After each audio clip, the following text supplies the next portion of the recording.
Good morning everyone, সবাই কেমন আছো? আশা করি সবাই খুব ভালো আছো। আজকে আমরা থার্ড কুইজের কোয়েশ্চেনগুলো সলভ করব, আর সাথে সাথে আমরা প্রিপারেশন নিব ফার্স্ট টার্ম যে এক্সামটা হতে যাচ্ছে 30 তারিখ থেকে, সেইটার জন্য। ঠিক আছে, তাহলে আমরা কোয়েশ্চেন ফরম্যাটটা দেখি। আগে ঠিক যেরকম ছিল, যে প্রথমে আমাদের নাম লিখতে হতো, তারপরে ভার্সন, যদি তুমি বাংলা ভার্সনের হও বাংলা ভার্সনে ক্লিক করবে, যদি ইংলিশ ভার্সনের হও ইংলিশ ভার্সনে ক্লিক করবে। সেকশন, যদি বাংলা ভার্সন থেকে হও তাহলে ABCD 4টা সেকশন, আর ইংলিশ ভার্সনে শুধু 2টা সেকশন, A অথবা B। তারপরে তুমি তোমার রোল লিখবে। এটা হচ্ছে প্রথম কাজ। এরপরে যে কোয়েশ্চেনটা আসলে ছিল, আমরা সেগুলো এখন সলভ করার চেষ্টা করি।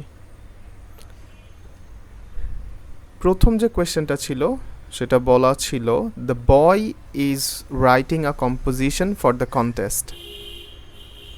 The boy is writing a composition for the contest and you needed to make the sentence into present perfect tense.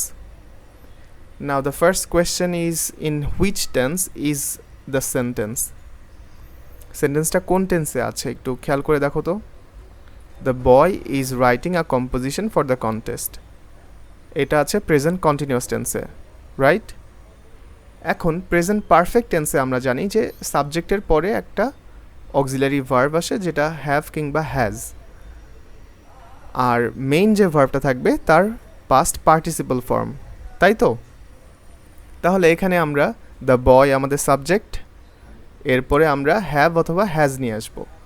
তো তাহলে প্রথম যে অপশনটা আছে সেখানে কি আছে দেখো, the boy have written a composition for the contest. এখন একটু চিন্তা করে দেখো তো, দ্য বয়ের পরে হ্যাভ হয় না হ্যাজ হয়? হ্যাভ কিংবা হ্যাজ এটা কিসের উপরে নির্ভর করে? সাবজেক্টটা আসলে সিঙ্গুলার না প্লুরাল সেটার উপরে, তাই না? তাহলে দ্য বয় এখানে একজন, তাহলে নিশ্চয়ই হ্যাভ হওয়ার কথা না। That means the first option is incorrect. First অপশনে হ্যাভ দেয়া রয়েছে, এই জন্য এটা আসলে ভুল। সেকেন্ড অপশনে কি দেয়া রয়েছে একটু দেখো, দ্য বয় হ্যাজ। তাহলে আমরা দেখলাম যে হ্যাঁ, বয়ের সাথে হ্যাজ এসেছে, তাহলে এটা মনে হচ্ছে ঠিক। এরপর কি আছে দেখো, the boy has writing a composition for the contest. এখন আবার হ্যাজের পরে রাইটিং ভার্ব প্লাস আইএনজি দেয়া, কিন্তু হওয়ার কথা কি? ভার্বের 3 নম্বর রূপ, that means past participle form. তাহলে রিটেন না হয়ে এখানে রাইটিং দেয়া, তার মানে এইটাও কিন্তু ভুল দেয়া। সি নাম্বার অপশনটা একটু খেয়াল করে দেখো, আমি এখানে হাইলাইট করে রেখেছি because this is the correct answer. The boy has written a composition for the contest. তাহলে আমরা কীভাবে এটা প্রুফ করব? তো প্রুফ চেক কিন্তু এভাবে করা যায়, দ্য বয় এরপরে আছে হ্যাজ, এরপরে দেখো written, the boy has written a composition for the contest. তাহলে আমরা আমাদের অ্যান্সার পেয়ে গিয়েছি। তারপরেও বুদ্ধিমানের পরিচয় তখনই হবে যখন আমরা 4 নম্বর অপশনটাও একটু চেক করে দেখব। এখানে লাস্টে কি দেয়া, the boy has been written a composition for the contest. তাহলে আমরা জানি যে হ্যাজ বিন রিটেন হওয়ার কথা না, হ্যাজ বিন রাইটিং হওয়ার কথা ছিল। তার মানে এটাও কিন্তু ভুল। প্রেজেন্ট পারফেক্ট কন্টিনিউয়াসের সময় হ্যাজ বিন রাইটিং হয়, তো আমাদের এখানে জাস্ট হ্যাজ রিটেন দরকার। That means the only correct answer is number C. আশা করি তোমরা বুঝতে পেরেছো। The boy has written a composition for the contest.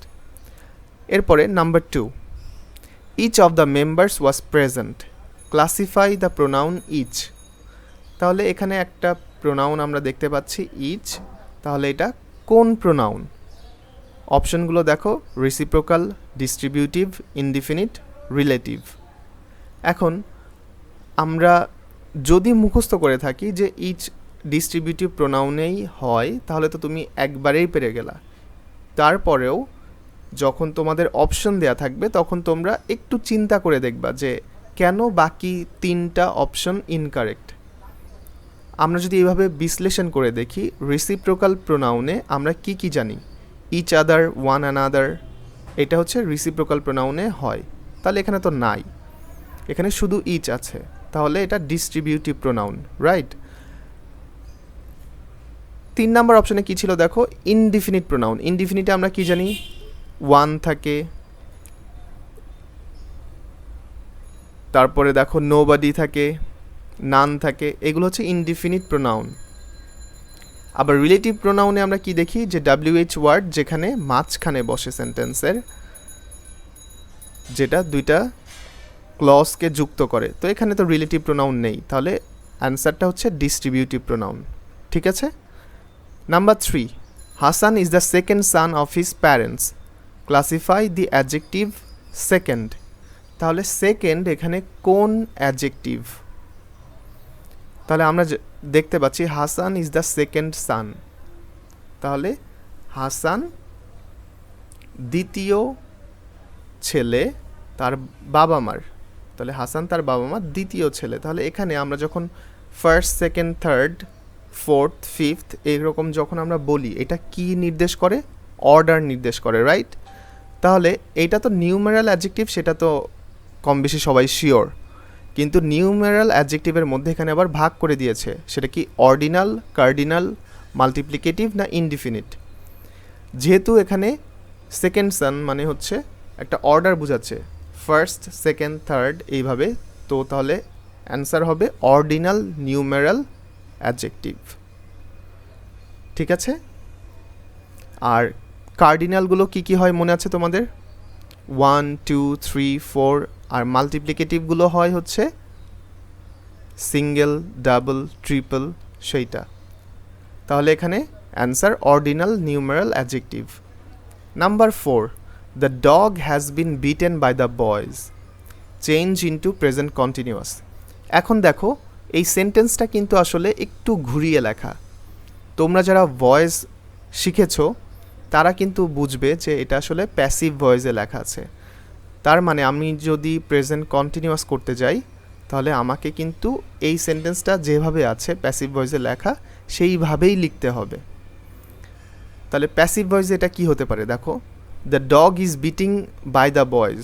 তাহলে মনে হচ্ছে যে কুকুরই আসলে ছেলেদেরকে মারছে, কিন্তু আসলে তো এটা বলা নাই, বলা হচ্ছে the dog has been beaten by the boys. That means কুকুরটাকেই কিন্তু ছেলেরা মেরেছে।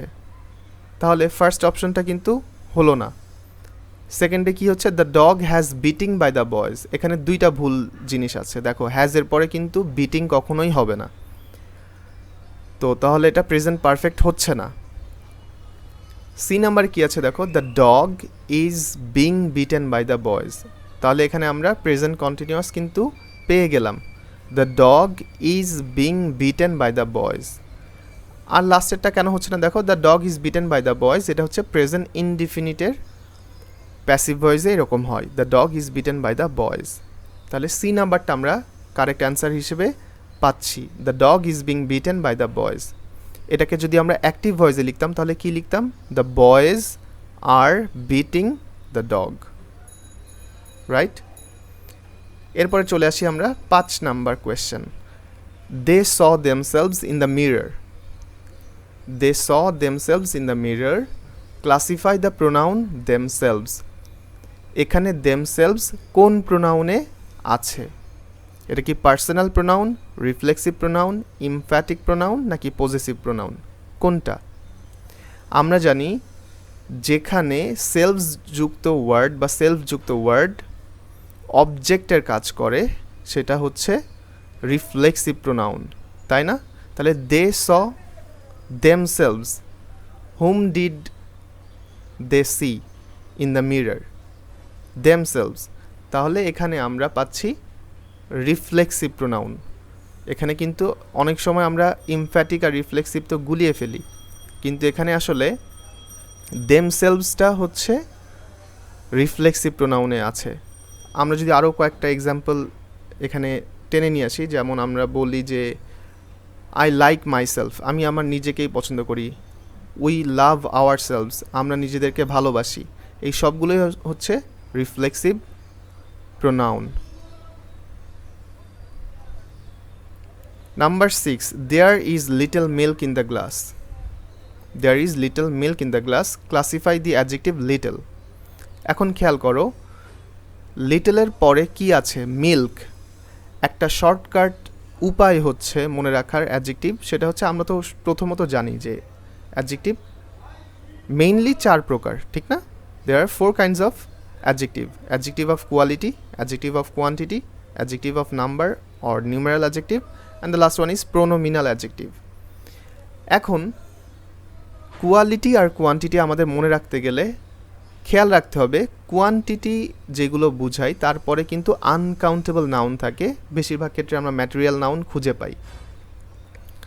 তো এখানে দেখো লিটলের পরে মিল্ক আছে, তাহলে there is little milk in the glass, তাহলে এখানে মিল্ক আমরা তো অবশ্যই গুনতে পারি না, এটা হচ্ছে ম্যাটেরিয়াল নাউন, তাহলে লিটল এখানে কি হয়ে যাচ্ছে, কোয়ান্টিটি, তাহলে এটাকে আমরা বলবো কোয়ান্টিটেটিভ অ্যাডজেক্টিভ। অলরাইট, আশা করি বুঝতে পেরেছো। আমি যদি আরেকটা এক্সাম্পল দিই যে there is enough water in the jar, তাহলে এনাফ ওয়াটার, তাহলে ওয়াটার তো আমি গুনতে পারি না, তাহলে এনাফটা কি হয়ে গেল, অ্যাডজেক্টিভ অফ কোয়ান্টিটি, অর আমরা কোয়ান্টিটেটিভ অ্যাডজেক্টিভও বলতে পারি। Number 7, the boy has done his lessons, change into present indefinite tense. তাহলে প্রেজেন্ট ইনডিফিনিটে কী হবে, আমাদের জাস্ট মেইন ভার্বটা বসবে, এখানে তো হ্যাজ আর থাকবে না। তাহলে দেখো এখানে কি কি লিখেছে, the boy done his lessons, তাহলে তুমি যদি হ্যাজ সরিয়ে ফেলো আর যদি লেখো the boy done his lessons, তাহলে ডান কিন্তু পাস্ট পার্টিসিপাল ফর্ম, এমনি এমনি এরকম বসলে প্রেজেন্ট ইনডিফিনিট হবে না। The boy done his lessons, এটা ভুল। The boy has does his lesson, হ্যাজের পরে ডাজ কি হবে, কখনোই হবে না, হ্যাজের পরে ডান হয়, আর হ্যাজের পরে যদি আমরা ডান লিখি তাহলে তো প্রেজেন্ট পারফেক্টই থেকে গেল।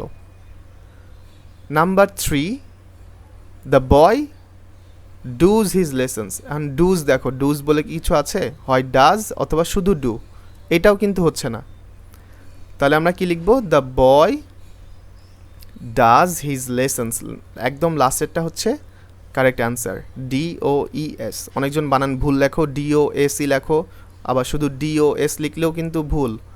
কি হবে, the boy does his lessons, present indefinite tense হলো। Number 8, what he said is not new, classify the pronoun what. হোয়াটকে আমরা কোন প্রোনাউন হিসেবে চিনি বলো তো, আমরা চিনি ইন্টারোগেটিভ প্রোনাউন হিসেবে।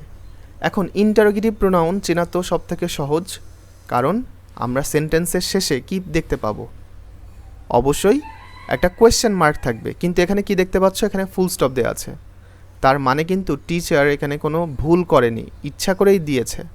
তো ইন্টারোগেটিভ প্রোনাউন যদি না হয় সেক্ষেত্রে এটা কি হবে, আমরা জানি রিলেটিভ প্রোনাউন হয়, তাহলে এটা ইন্টারোগেটিভ না, এটা ডেমনস্ট্রেটিভ না, এটা ইনডিফিনিট না, তাহলে এটা কোন প্রোনাউন, এটা রিলেটিভ প্রোনাউন। ঠিক আছে,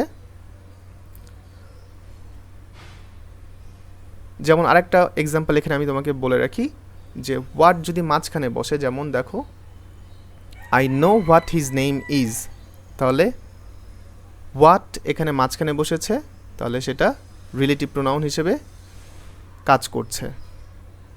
number 9, he played a double game with us, classify the adjective double, তাহলে এটা কি কোয়ান্টিটেটিভ। এখন দেখো ডাবল গেম, ডাবল তো হচ্ছে আমরা কি সিঙ্গেল ডাবল এরকম গুনতেই পারি, তাহলে এটা অবশ্যই নাম্বার। এখন নাম্বারের মধ্যে কোনটা, মাল্টিপ্লিকেটিভ নাকি অর্ডিনাল, কোনটা?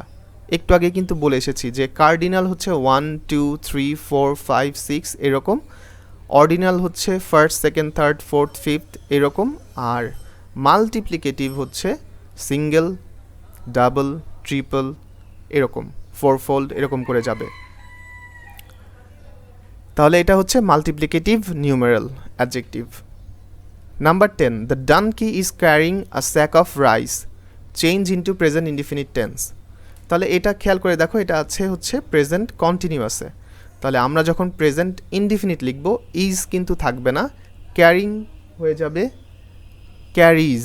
কেন ক্যারিজ হবে, কারণ the donkey third person singular number, আর থার্ড পারসন সিঙ্গুলার নাম্বার হলে ভার্বের সাথে এস বা ইয়েস যুক্ত হয়। এখন দেখো ক্যারি, CARRY। আমরা জানি আবার কোনো ওয়ার্ডের শেষে ওয়াই যদি থাকে তাহলে আমরা ওয়াই তুলে দিয়ে IES যুক্ত করি, লাইক ফ্লাই, FLIES, ফ্লাইজ, এরকম হবে, ঠিক আছে। তাহলে the donkey carries a sack of rice, তাহলে 1 নাম্বার অপশনটাতেই আমরা কারেক্ট অ্যান্সার পেয়ে গিয়েছি। তারপরেও আমরা কি করব বলো তো, আমরা কিন্তু বাকিগুলোও চেক করে দেখব যে কোনো কিছু আবার ভুল আছে কিনা। The donkey carries a sack of rice, এখানে ক্যারিজ দেখো ওয়াই এর সাথে এস যুক্ত, এই যে একটু আগে বললাম যে ওয়াই উঠে যে IES যুক্ত হয়, তাহলে শুধু যদি কেউ লেখে CARRYS তাহলে কিন্তু ভুল। আবার কেউ যদি লেখে the donkey carry a sack of rice, তাহলে শুধু ক্যারি কি হবে, ডানকি হচ্ছে থার্ড পারসন এবং সিঙ্গুলার নাম্বার, তাহলে এটার সাথে ভার্বের সাথে অবশ্যই এস বা ইয়েস যুক্ত হবে। আর লাস্টেটা কি লেখা আছে দেখো, the donkey is carry a sack of rice, এটা তো হবেই না, কারণ ইজ এর পরে ভার্ব প্লাস ING হওয়ার কথা এবং সেটা প্রেজেন্ট কন্টিনিউয়াস হবে, তো এখানে কিন্তু দুইটা ভার্ব হবে না এবং ইজ ক্যারি তো কখনোই হবে না, এটাও ভুল। তাহলে আমরা কারেক্ট অ্যান্সার পেয়ে গেলাম প্রথমটা। Number 11, hours is the best school, which type of pronoun is ours. এটা কিন্তু খুবই সহজ। আমরা জানি যে আই, উই এগুলো সবই হচ্ছে পার্সোনাল প্রোনাউন। এখন আই এর ক্ষেত্রে যদি আমি নিয়ে আসি মাই, তাহলে কিন্তু সেটা পজিটিভ বুঝায়। আবার যদি আমি বলি মাইন, সেটাও কিন্তু পজিটিভ বুঝায়। উই এর ক্ষেত্রে যখন আমরা বলি যে আস, সেটা হচ্ছে পার্সোনাল প্রোনাউনই থেকে যায়। কিন্তু আমরা যদি বলি আওয়ার্স, তাহলে কিন্তু হয়ে গেল পজেসিভ, তাই না? তাহলে এখানে hours is the best school, এটা হচ্ছে পজেসিভ, এটা পার্সোনাল না, এটা ডেমনস্ট্রেটিভ না, এটা ডিস্ট্রিবিউটিভ না, এটা হচ্ছে possessive. Number 12, I know the boy who came here. একটু আগে কিন্তু বলে আসলাম যে সেন্টেন্সের মাঝখানে যদি ইন্টারোগেটিভ কোনো ওয়ার্ড থাকে, WH ওয়ার্ড যদি থাকে, সেটা হচ্ছে রিলেটিভ প্রোনাউন হিসেবেই কাজ করে। তো which type of pronoun is who, তাহলে এটা হচ্ছে পার্সোনাল না, রিফ্লেক্সিভ না, রিসিপ্রোকাল তো না, কারণ রিসিপ্রোকাল আমরা জানি ইচ আদার, ওয়ান অ্যানাদার হয়, এটা অবশ্যই রিলেটিভ প্রোনাউন। তো দেখো আস্তে আস্তে কিন্তু খুবই সহজ মনে হচ্ছে, ঠিক না? Which is not a personal pronoun, কোনটা পার্সোনাল প্রোনাউন না? তাহলে অপশনগুলো দেখো, শি তো কিন্তু একটা personal pronoun. It, again it হচ্ছে একটা পার্সোনাল প্রোনাউন। হার্স, এখন একটু চিন্তা করে দেখো তো, শি, হার, হার্স কিন্তু হচ্ছে পজেসিভ প্রোনাউন। হার্স হচ্ছে পার্সোনাল প্রোনাউনের মধ্যে আমরা ফেলি না, পার্সোনাল প্রোনাউন আলাদা থাকবে আর হার্স পজেসিভ প্রোনাউনকে আমরা আলাদাভাবে পড়েছি বইয়ে। তাহলে হার্স হচ্ছে পজেসিভ প্রোনাউন, তার মানে তো হার্স অবশ্যই পার্সোনাল প্রোনাউন না। আর কোয়েশ্চেনে আমাদের তাই বলেছে, which is not a personal pronoun, কোনটা পার্সোনাল প্রোনাউন না। একটু লাস্টেরটা পড়ে নিয়ে আগে, দেম হচ্ছে পার্সোনাল প্রোনাউন, দে থেকে দেম।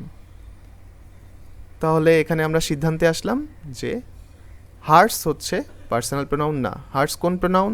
Possessive pronoun. তাহলে এখানে which is not a personal pronoun, the answer is hers. Alright. Number 14, each of them is present. তাহলে এইটা কিন্তু তোমরা একটা বোনাস মার্ক পেয়ে যাচ্ছ, কারণ ইচ দিয়ে এর আগেই আমরা একটা করে এসেছি। আর ইচ হচ্ছে ডিস্ট্রিবিউটিভ প্রোনাউন, সেটাই তো পড়ে আসলাম, ঠিক না? বাকি অপশনগুলো পড়ো, পার্সোনাল প্রোনাউন তো না, পজেসিভ না, ইনডিফিনিটও না, তাহলে ডিস্ট্রিবিউটিভ প্রোনাউন। এরপরে দেখো, he himself organized the quiz competition. He himself organized the quiz competition. Himself is gap pronoun, তাহলে তুমি গ্যাপে কি লিখবা? হিমসেলফ কোন প্রোনাউন? হিমসেলফ কি রিফ্লেক্সিভ, রিসিপ্রোকাল, এমফ্যাটিক, ডিস্ট্রিবিউটিভ? এখন খেয়াল করে দেখো, দুইটা অপশন কিন্তু আগেই বাদ। রিসিপ্রোকাল এটা না, ডিস্ট্রিবিউটিভ এটা না, তোমরা এটা আগে থেকেই জানো। তাহলে এখন তোমাদের কনফিউশন হবে দুইটাতে, is it reflexive or emphatic? তাহলে আমরা জানি রিফ্লেক্সিভ হবে কখন? যখন সেটা অবজেক্টের কাজ করবে, ঠিক না? তাহলে he himself organized the quiz competition. তাহলে দেখো, হোয়াট ডিড হি অর্গানাইজ? সে কি অর্গানাইজ করেছিল? নিজেকে অর্গানাইজ করেছিল?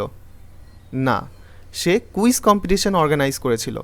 তাহলে এখানে হিমসেলফ, ইমফ্যাটিক প্রোনাউন কি করে মনে আছে তোমাদের? ইমফ্যাটিক প্রোনাউন কিন্তু ইমফ্যাসিসের জন্যই ব্যবহৃত হয়। এখানে হিমসেলফ, হি এর ইমফ্যাসিস বোঝানোর জন্যই কিন্তু ব্যবহার করা হয়েছে। He himself organize the quiz competition. তাহলে হিমসেলফ এখানে হবে ইমফ্যাটিক প্রোনাউন। ঠিক আছে। Number 16, Dhaka is an ancient city. Here ancient is, তাহলে দেখো ঢাকা আসলে কেমন সিটি, এটা কি প্রকাশ করছে? এটা একটা ডেসক্রিপশন দিচ্ছে, ঠিক না? তাহলে সিটিটা এনশিয়েন্ট একটা কোয়ালিটি হতে পারে, একটা ডেসক্রিপশন হতে পারে। তাহলে এটাকে আমরা বলবো অ্যাডজেক্টিভ অফ কোয়ালিটি। কোয়ান্টিটি তো অবশ্যই হবে না, কারণ এটাতে আমি কিন্তু কোনো পরিমাণ নির্দেশ করছি না। নিউমেরাল অ্যাডজেক্টিভ না, প্রোনোমিনাল অ্যাডজেক্টিভও না। তাহলে এটা হচ্ছে অ্যাডজেক্টিভ অফ কোয়ালিটি। খুবই সহজ। December is the last month of the year, which type of adjective is last? তাই দেখো তো, ডিসেম্বর বছরের শেষ মাস, তাহলে লাস্ট এখানে কি বোঝাচ্ছে? Demonstrative adjective, quantitative adjective, numeral adjective না পজিটিভ অ্যাডজেক্টিভ? তাহলে লাস্ট আমরা এটা কি গুনি না? তাহলে অবশ্যই এটা কিন্তু নাম্বারই কিন্তু বোঝাচ্ছে। তাহলে ফার্স্ট, সেকেন্ড, থার্ড যেমন আমরা বুঝি সেই রকমই আসলে লাস্ট। তাহলে এটা নিউমেরাল অ্যাডজেক্টিভ। এটাও সহজ। আচ্ছা, এরপরে কি আছে? Number 18, empty vessel sounds much. Empty is, gap দেওয়া আছে। তাহলে এমটি কি? Numeral adjective, quantitative adjective, descriptive adjective না প্রোনোমিনাল অ্যাডজেক্টিভ? এখন একটু খেয়াল করে দেখো তো, এমটি ভেসেল সাউন্ডস মাচ, তাহলে এমটিটা এখানে কি বোঝাচ্ছে? এটা কি যে ভেসেল আছে সেটার কি কোয়ান্টিটি বোঝাচ্ছে নাকি এটা কোয়ালিটি বোঝাচ্ছে? আচ্ছা, তার আগে অবশ্যই জানো যে অ্যাডজেক্টিভ অফ কোয়ালিটিকে কিন্তু ডেসক্রিপটিভ অ্যাডজেক্টিভও বলা হয়। তাহলে এখানে তুমি দেখতেই পাচ্ছ যে দুইটা অপশনকে হাইলাইট করা হয়েছে, কারণ এখানে কনফিউশন আছে যে অনেকে মনে করে যে এটা কোয়ান্টিটি বোঝাচ্ছে, অনেকের কাছে মনে হবে এটা কোয়ালিটি বোঝাচ্ছে। দ্যাট মিন্স ডেসক্রিপশন বোঝাচ্ছে যে ভেসেলটা আসলে কেমন, এমটি। তো আমরা জানি যদি কোনো অ্যাডজেক্টিভের পরে কাউন্টেবল নাউন থাকে তাহলে আমরা কোয়ালিটি হিসেবেই কিন্তু কাউন্ট করি অথবা নিউমেরাল হিসেবে কাউন্ট করি। আর কোয়ান্টিটি হতে গেলে তারপরে বেশিরভাগ ক্ষেত্রে কিন্তু ম্যাটেরিয়াল নাউন থাকে বা আনকাউন্টেবল নাউন থাকে। তো এখানে ভেসেল তো আমরা অবশ্যই গুনতে পারি। তো সেই দিক থেকে চিন্তা করলে আমরা এমটিকে অ্যাডজেক্টিভ অফ কোয়ালিটি অথবা ডেসক্রিপটিভ অ্যাডজেক্টিভ বলবো। ঠিক আছে। যেমন একটু আগে একটা উদাহরণ দিয়েছি তোমাদেরকে, ইনাফ ওয়াটার। ইনাফ ওয়াটার, তাহলে দেখো ইনাফের পরে ওয়াটার আছে, তাহলে ওয়াটার তো আমি কাউন্ট করতে পারি না, ম্যাটেরিয়াল নাউন। তাহলে সেখানে ইনাফ হচ্ছে কোয়ান্টিটি বোঝাচ্ছে, তাহলে কোয়ান্টিটেটিভ অ্যাডজেক্টিভ বা অ্যাডজেক্টিভ অফ কোয়ান্টিটি। কিন্তু আমি যদি বলি enough mangoes, enough mangoes, enough books, তাহলে কি হয়ে যাচ্ছে? আমি কিন্তু বইও গুনতে পারি, আম গুনতে পারি। তাহলে সেক্ষেত্রে হয়ে যাবে আবার adjective of quality, adjective of number, sorry adjective of number বোঝাবে। তো এই যে একটা কনফিউশন, এই কনফিউশনের কারণেই কিন্তু আমরা দুইটা জিনিস রাখছি এখানে। তো নিউমেরাল অবশ্যই না, কারণ এটা কোনো কিছু কাউন্ট করা হচ্ছে না, কিন্তু ভেসেলটা কেমন সেই হিসেবে কিন্তু এমটি ভেসেল ডেসক্রিপটিভ হতে পারে। আর যদি এমন হয় যে ভেসেলটা আসলে কি পরিমাণে, মানে খালি, হাফ, ফুল, এরকম যদি পরিমাণ বোঝানো হয় বা ওই অর্থ যদি কারোর কাছে মনে হয় তাহলে এটা কোয়ান্টিটি মনে হবে, কোয়ান্টিটেটিভ অ্যাডজেক্টিভ সেক্ষেত্রে কারেক্ট। তো আমি এখানে আসলে কনফিউশন এড়ানোর জন্য দুইটাতেই হাইলাইট করে রাখছি। Reading is a great habit, make present perfect. তাহলে এটা প্রেজেন্ট ইনডিফিনিটে আছে, তোমরা দেখতেই পাচ্ছ।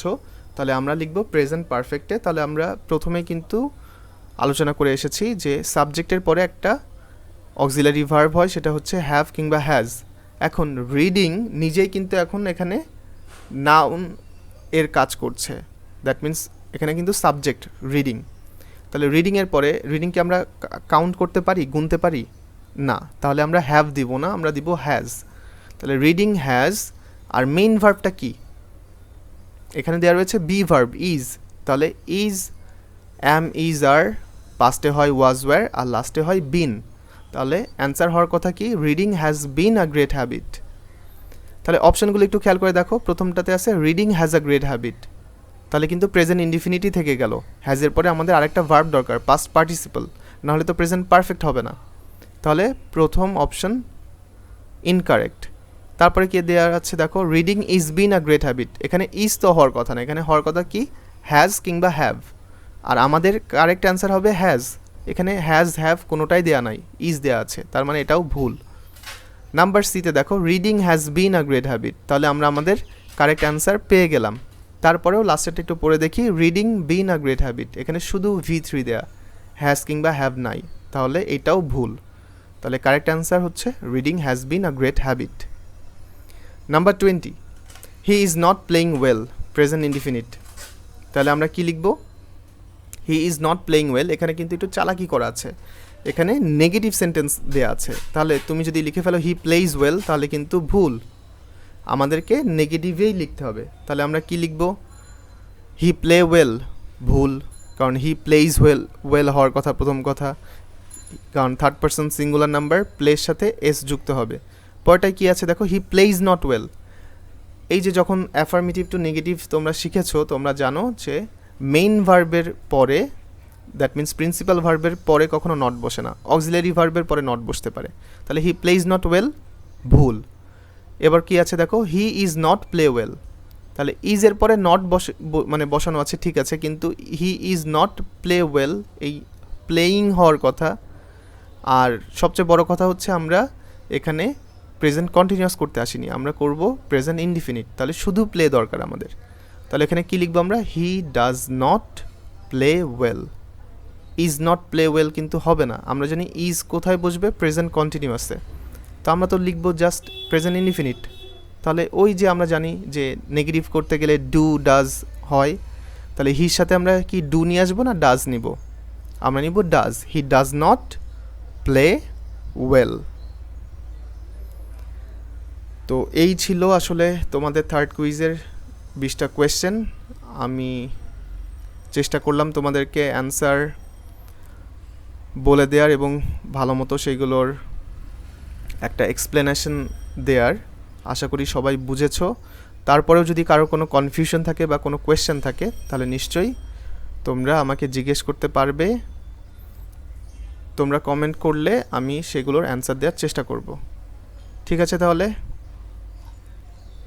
আজকের ক্লাস এই পর্যন্তই, সবাই ভালো থাকো, আর অবশ্যই পরীক্ষার জন্য প্রিপারেশন নাও, খুব ভালো মতো প্রিপারেশন নাও। Good bye everyone, take care.